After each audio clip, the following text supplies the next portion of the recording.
Welcome back for round 7 of ICANT. This is the last game of day 1, and I'm really starting to feel a brain drain and kind of a psychological drain. If you just came here off video 6, you saw how horribly I played that one, and I'm mad at myself, and I've been paired with Thomas Reinke, the identical twin of Charles Reinke, and we're playing on the same exact board.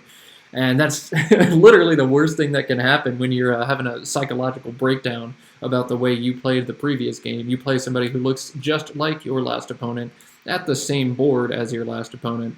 And Thomas got to the table before me as I was trying to walk it off, and he sat at the same side that Charles sat at. So just more of the same for me. Wow. I'll give you a little puzzle real quick. I'm actually going second this game, but I want to give you my rack. I pick up EGHORSU. So if you want to pause and try and figure out what letters I'm supposed to be looking for, you can try and do that now. There's the answer to your puzzle, C, I, N, R, and T. I did actually see all of these, or at least one of each of these. I knew these were the 5 letters I should be looking for. And after not too much deliberation, Thomas opens with ciliate. I thought it was interesting that Thomas elected to open horizontally, whereas Charles' last game opened vertically. But he plays ciliate. That did give me actually multiple letters that I was looking for, so I, EGHORSU, I pulled into rough E's right here for 74, but I also got the C that I needed. There's grouches available, but coffers scored 2 more, and I saw it first, so coffers is what I elected to play. I did not see the 3rd bingo in that rack. I haven't actually studied this rack yet, just the way I study bingos. So I wouldn't have associated this as a set, but Corrigus here is clearly the right play over coffers, because we're really opening up 2 major hotspots when we make a play like Corrigus or coffers. We're opening up 14B, and we're opening up the 15 line. And coffers puts the dangerous R there and the dangerous S there, whereas Corrigus, at least we're putting a U in the 14, so the 15 is still going to be scary either way. There are some people probably who would pass up both of these and elect not to open up the triple-triple, so that instead they can, they'll give up 2 points so that they don't have to worry about a triple-triple. I'm not one to do that, not this early in the game. Not really with an S in the 4th spot. I don't feel like that's super dangerous. In a sim, I ran this earlier, puts them all just kind of right next to each other. So you do whatever you want to do here. A longer sim definitely puts Corrigus above coffers, but it's got them both right there. Again, I'm just grabbing the 2 extra points. I'll feel so stupid if I lose this game by 1 or 2 points after grouches. So coffers it was, Corrigus it should have been. He's going to come back with a wash through this S for 33. And my post-bingo draw is EEIORUV. So not really what you want to see after a bingo, but luckily there are enough words here that I can play through this rack in 1 turn. Some racks are so bad it'll take you 2 or possibly even 3 turns to get out of. Not this one here.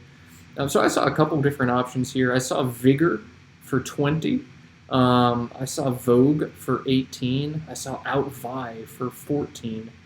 And this is and I saw this, I don't even know how to, I'm not going to pretend like I know how to say this word here, but I saw this as well, and I guess I saw Vidlure. I saw a bunch of options, but really to me it came down to Vogue and Outvie, and I made a textbook me mistake. I just absolutely hate holding more vowels than consonants. But you can't just have a hard and fast rule, I'm never going to keep more vowels than consonants. Like, there are always situations where you need to. And Outvie gives up so much. You can see it opens up the H column in 2 different spots. You can play down from H1, you can play down from H10 or H11. And then there's also the hooks you set up behind Outvie. You're giving up an O and an I and an E as floaters. I guess the I and the E are already floaters, but it's just a play that allows a lot of counterplays. You can see the details on the video over there. After Outvie, Thomas is going to score about 5 more points. And I'm going to score more points as well, but I'm also sacrificing 4 points now to score 5 more later and give 5 back to my opponent. And the math just doesn't check out there. I got too cute. I got too scared of vowels. I should have just played Vogue here for a bunch of different reasons, the defensive and offensive components, but especially the defensive components. So that's a pretty uncharacteristic mistake of me. I usually play 2 defensive, but also characteristic mistake for me because I tend to shed vowels a little more than I need to. Anyway, out Vi comes down, and I end up getting punished very hard for making a play so stupid. He's going to come down with monsoons. He originally sets it down here, and then at the last second he shifts it over here. Monsoons. But still, that's pretty sad, because he's got a, not the best rack, MNNOOSS, and because I'm stupid, and because I played out Vi, I ended up giving up a bingo. And I'm trying to avoid hindsight bias. Obviously, hindsight bias says, oh, you should never give him the floating O because he has monsoons, but even without hindsight bias, out Vi is not the right thing to do here.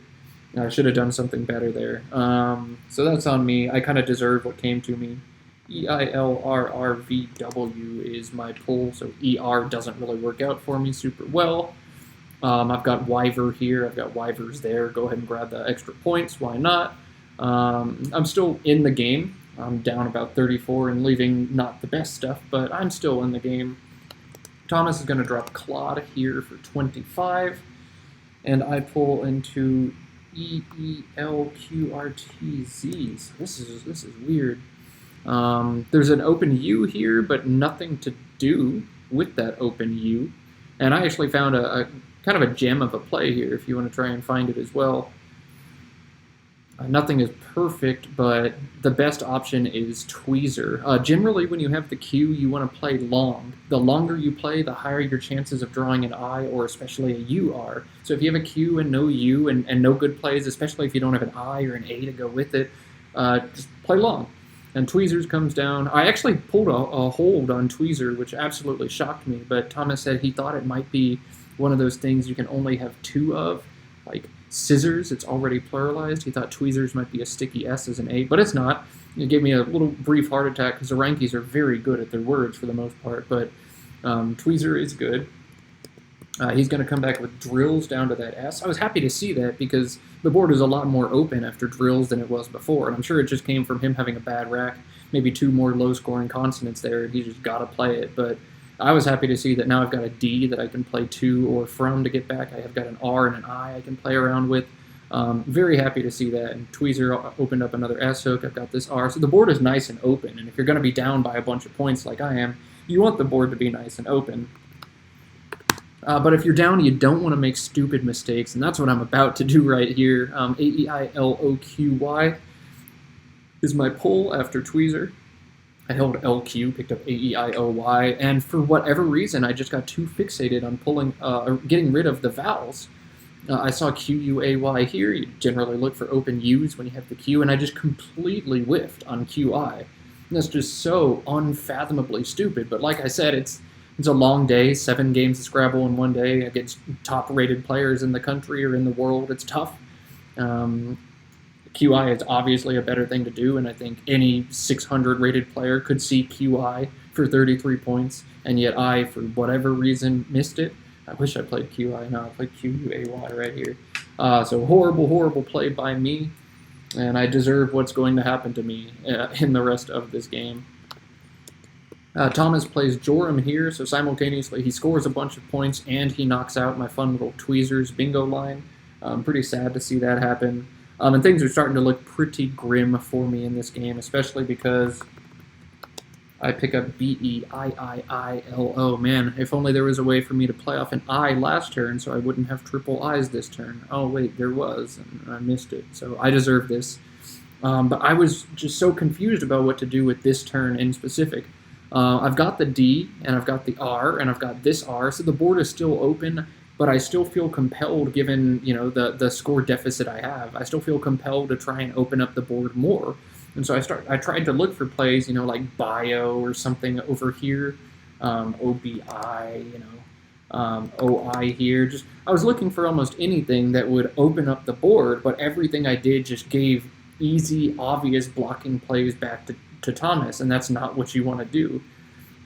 So finally, sadly, begrudgingly, I had to play bio up here. I felt like it was really the only thing I could do. I'm never going to play Oribi there and knock out 3 of my bingo lines at once. You can't make a play like Bio if you don't have 2 lines open, but because I still had the very top and the very bottom open, I could get away with it. I'd like to open more lines, but just I didn't see a good way to do that in this game at this juncture. So Bio comes down, and maybe he took the bait after Bio 2, and he just dropped a 4 or a 5 maybe right there and opened a triple for me. I sincerely doubt a Division 1 player would do that. Instead, he's just going to drop Phoebe. So, again, the decision you have to make between scoring a bunch of points and trying to lock down the board. Thomas has just chosen to score here, and that's sad for me because sometimes when they try and score and then you hit a bingo, it gets real scary for him. But I'm not going to bingo, at least not this turn. I picked up ADEIILN. It looks like it's going to bingo. I had to spend a little bit of time looking for stuff, but there are no bingos at play out of this rack. And I have to figure out how the heck I'm going to win this game now. I missed a fantastic play here. Probably lost a lot of opportunities to win this game because of what I did. You have to open up another line, otherwise this one's going to go away, and then this one's going to go away, and you're going to lose the game. And I couldn't really see a decent way to do that except by playing off over here. There's only 1 eye left, so I'm not super worried about duplicate eyes or anything. There's like dial or something like that over here, but I'd just rather play off a couple more vowels and put a vowel out there in the triple line as well.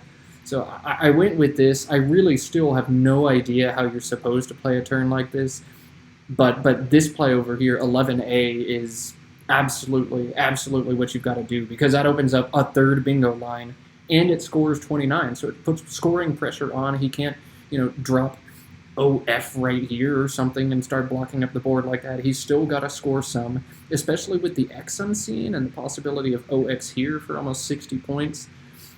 This puts so much pressure on Thomas and makes this game very, very difficult for him, and AIL is actually reasonably dynamic a leave with the pool looking like it does. No L's left, but a lot of T's left, a lot of E's left to try and synergize with what I've got, N's and R's as well. This is just such a good play. And I wish I were good enough to find plays like this. I feel like at my peak I would be, but after 7 games of Scrabble in one day, I wasn't capable of it. So I dropped this down. I felt like it gave me a fighting chance, but oh man, I really wish I could have that turn back because I think I'd pull this game out a decent fraction of the time after that, whereas with the play I made, there's not too much left to be done. He drops Page here, smartly trying to block off the triple possibilities. And I pick up DINORTU, so still no bingos here, and I just got to keep opening up lines, and at this point there's really only 1 line left to open, and that's over here, so I play Dot, just trying to, open up another triple. Obviously he's going to have to address the triple, and then maybe I can bingo to the D for a bunch of points, or outside shots to draw to this A. I don't know. Maybe there's something to be said for just playing. I don't think Detour ever wins me this game. I don't think most of these plays ever win me this game.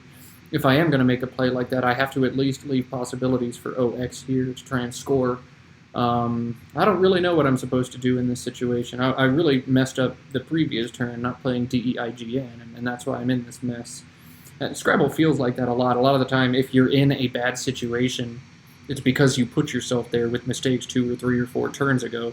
I have a lot of people come up to me and they're like, what are you supposed to do with a rack like this? And I'm like, well, don't draw it. Don't leave 2 eyes on your rack, and you won't end up with 4 eyes the turn after that. Anyway, Dot comes down, and Thomas is going to drop Tentage here, so he's going to play off a lot of tiles, trying to end the game a little bit quicker. Some people hate that strategy. Some people do that strategy.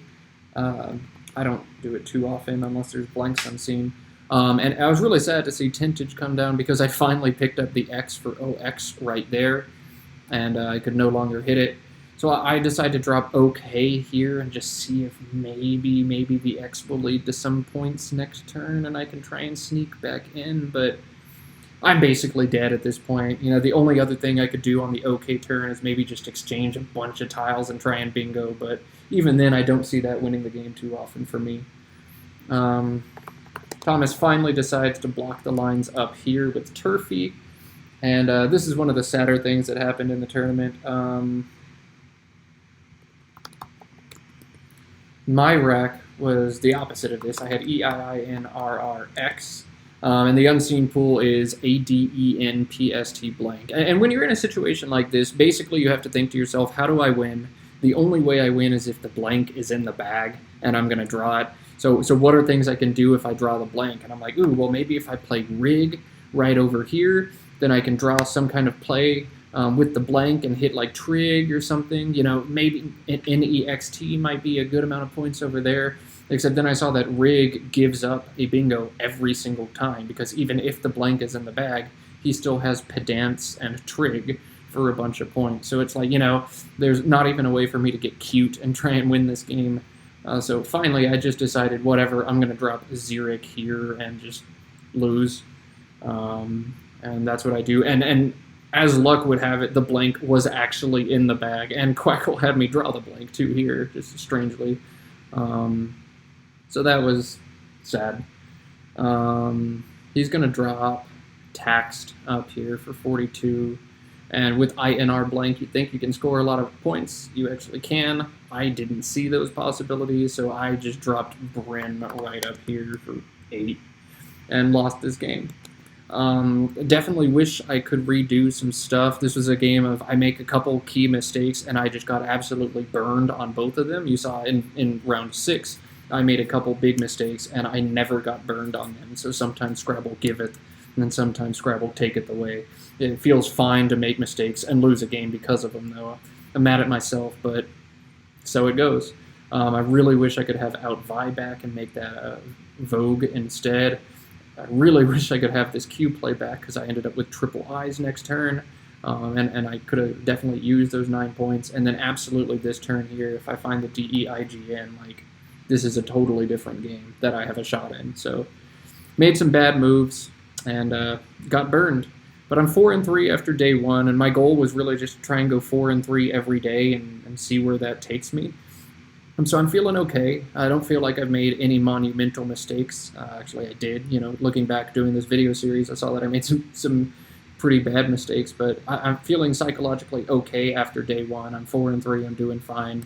And I went 1-1 against the Reinkes. They're really solid players, so yeah, I'm all right. So that's the end of day 1. Time to go out, have some fun with my friends, and do it all again tomorrow, and the next day, and the next day. Scrabble Nationals, right? All right, thanks for watching, guys. We'll get round 8 up sometime.